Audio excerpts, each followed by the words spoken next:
Stellantis, in other words, Jeep, Dodge, Ram, Chrysler, and even some of the Maseratis are all affiliated, cannot sell cars. People are done. People are sick of it. They do not want to buy these vehicles.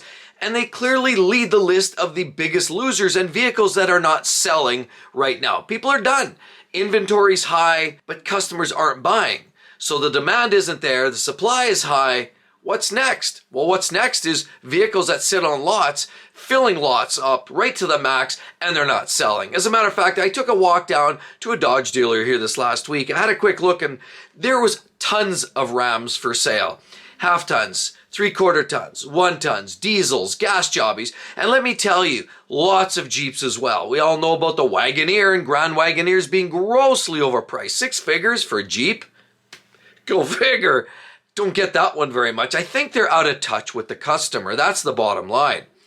But the Rams, I saw tons of them, ranging anywhere from a diesel for about 85, 90 grand for bare bones, without the fancy console or the big screen. It was a very bare bones, stripped out version, all the way up to about 130, 40 grand for a diesel pickup, basically dual rear wheel, as well as all the bells and whistles. Of course, half tons, yes, are going for big dollars. Now, what's going on? And where do Dodge and Ram, Stellantis in general fit in this big car market today? Well, the fact is, not well. I mean, let me ask you a question. As a consumer or potential consumer, when's the last time you thought, yeah, if I'm gonna buy a new vehicle, what's it gonna be? When's the last time you answered to yourself, honestly, that it was going to be a Ram or a Dodge or a Chrysler or a Jeep? Probably not in most cases. And the bottom line is they're slow to the game on electrification, so they're not very innovative. They're gas guzzlers. And while a lot of people love their big full-size pickup trucks, the fact remains is there's a lot of great options. Of course, now we have, Nissan has products, but more importantly, vehicles like the latest in generation from Toyota with the Tundra and the twin-turbo V6 just brings new life to that half-ton space. So people are just getting done with buying these old conventional rust buckety steel I-beam frame suspension basic trucks that we've been using and seeing for decades. People are getting done. They're looking for something fresh. And that's the problem. Lacking innovation is a big part of the problem here. Quality control, a big part. Everybody knows, allegedly, a lot of quality control issues with TIPM issues, totally integrated power module failures. We have quality issues, top engine, ticking noises, transmission related issues before at least the ZF8 speeds rolled into town. But there has been a real marginal quality associated with a lot of the Stellantis products, and between that and the overpricing, people are just getting done. So what about the infamous 3/4 ton? So the Dodge or the Ram 2500, that is literally one of their staples, their workhorse trucks. What's going on with them? They're literally top on the list for the worst vehicles for selling. A 784-day supply for 3/4 ton Rams. There's actually currently about 1,602 units sitting on dealer lots waiting for customers to walk in and buy one, but they're not selling. As a matter of fact, they're selling so poorly for such a mainstream vehicle for a marginal price tag, they were only able to sell about 92 units in the last month and a half. Clearly, there's some sort of disconnect here. Either the consumer's out to lunch getting bored of the product, or the price is too high, or there's something just not making sense right here. People aren't buying the trucks. It's plain and simple. Go take a look at the car lots. You'll see very quickly what's going on and how many Rams are actually available for sale. You don't have to wait. You can go down, throw your cash down, and get one right away. Walk out, drive it today. Then we talk another popular little model. The new Dodge Hornet. Everybody thought, hey, some hot little hot rod. Of course, it's affiliated with Alfa Romeo. They have a product that's essentially built on the same chassis. But here's your opportunity to get a Dodge with sort of that Italian flavor. And we have a vehicle that's just not selling.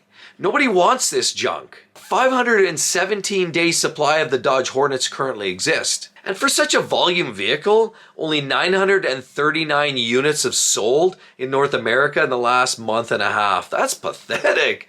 Don't know what's going on there. I personally haven't driven one just yet. I plan to get my hands on one and let you know, but that's not good. And we talk about sort of more of their generic sedans and those types of vehicles, the Chargers, the Challengers, the 300s.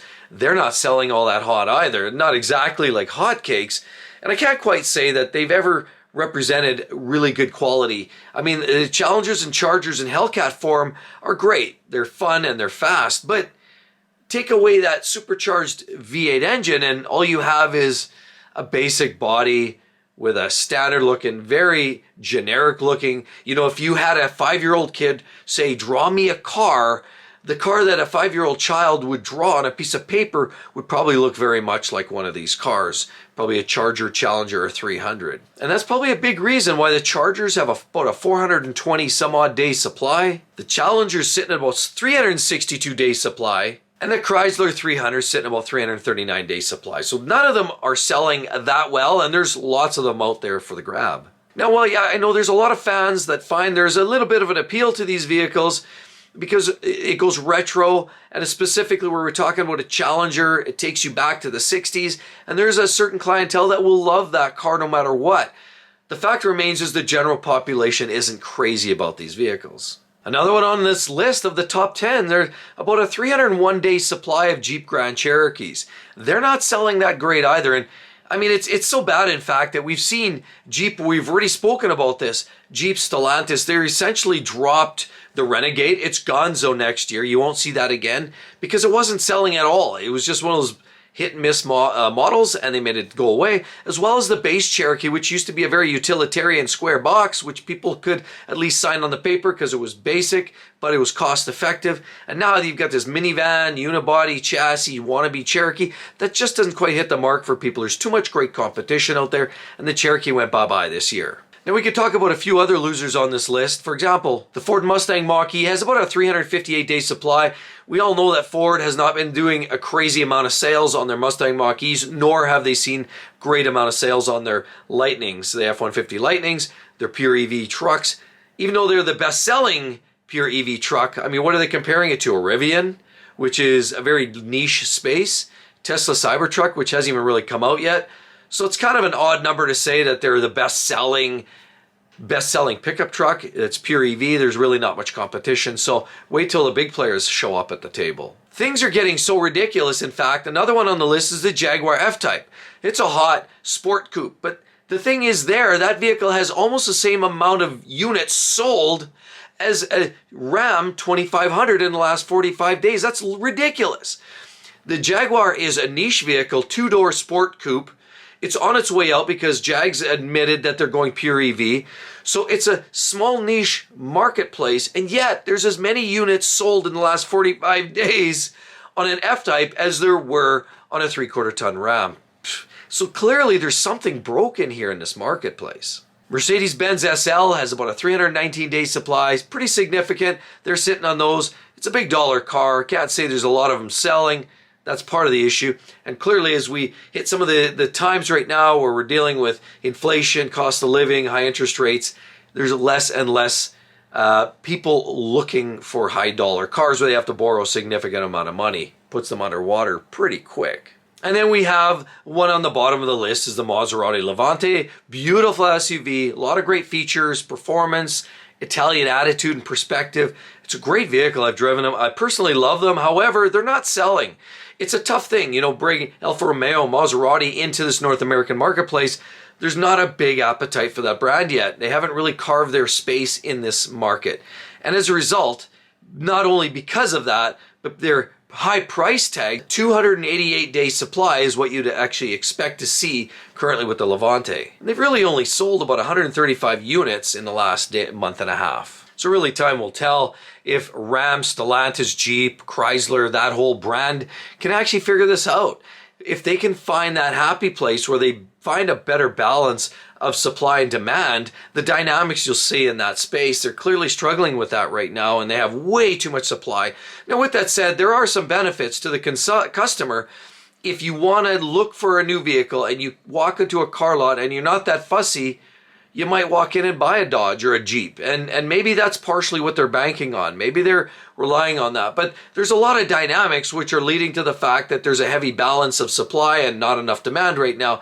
Some of those issues can be high interest rates. I mean, that's a big thing right now. The cost of living is just so immense. A lot of manufacturers unless they're the real niche specific vehicles, a lot of manufacturers are finding the struggles right now with high interest rates. Customers don't have the money. And classically, what we're finding is the Stellantis brands, so the Jeeps, the Rams, are typically in the subprime category. So borrowers that are buying typically a Jeep are often not the prime or the ultra, the high prime buyers. They're often somewhere in the middle, or sometimes a lot of them are subprime. And that, of course, excludes a lot of those buyers. Now, because the banks are taking a hard stance, because there was a lot more repossessions, a lot more defaults, a lot more delinquencies, what's going on now is they're actually deciding, or buyers just can't get their hands on these vehicles because they're just not qualifying for a lot of lend, and they just don't have the money available. There's a lot of buyers out there that would buy one of these, but they just can't get the dollars for it. So that's part of the issue. High interest rates, big factor for that. There's always some dealer markups tucked in there as well. People start to get turned off when there were lower volumes available in the lot, actually pre-UAW strike, when the brands were actually ramping up. And part of the reason for some of this excess too, by the way, is because they worked on overtime. They had all the workers working double time to try to put more vehicles on the lots to try to satisfy the need, should in fact that union strike last a little longer. The fact remains is it didn't last that long, and so it didn't have that big of an impact, but they were preparing for that. So they were working double time to get more product out to the main line and to get it out for the customers. And that's a big reason also why there's extra vehicles out there. It just boils down to some of the push to make sure they had inventory. Again, dealer markups during that time when they had lower inventory, putting on extras. People are just getting done with that too, turned off by that whole conversation. Another thing is people are looking at options. Now we've got Rivian, if we're going pure EV, Cybertruck. Some people are like, well, that's intriguing. Not a lot of lovers of it, but there's a few buyers out there that are saying, I don't need that old diesel pusher anymore. Maybe I'm going to look at something a little bit more modern and techy. And so you're transitioning some of those buyers from what would be maybe a diesel truck to now is an electric truck. Or, people that would be maybe a domestic, one of the big threes, are now maybe looking at a Toyota truck, for example. And not just the Tundra, but also even a Tacoma. They're very popular. They get a lot of the job done. People are just looking for options. And that's the thing. There's preferences. We also look at other cars, poor sellers. Again, we talked about the Challenger and the Charger. People are looking at other options. Ford Mustang's coming out with some great engines. This Coyote engine's further developed. They've got some great features and upgrades in there, some great tech as well. And honestly, they're coming with more innovation, whereas the Ram brand with their trucks are old school, with their Challengers and Chargers are somewhat old school. People are just looking for innovation. They're looking for different features, different technology, different vehicles, different choices. And that's a big part of what's going on right now. I think they're a little bit old in the tooth, if we can say, long in the tooth, and old as the hills, perhaps. So don't get me wrong. I personally drive a Ram. I have an older Dodge Ram, and I think it's great. It works wonderful, does what I need it to do. So this isn't a direct slam. What this is, in fact, though, is trying to understand what's going on with the dynamics, why people aren't buying them, and why there's so much surplus. And the reality is they're just not selling that many vehicles, and that's really going to hurt the long run. So I'd love to hear your thoughts below. Please do drop a line. More importantly, boom, right there. Why is Ford not able to sell trucks? Is their future somewhat limited as well? Hope to hear from you on that one as well. We'll talk to you all real soon. See you then. Bye-bye.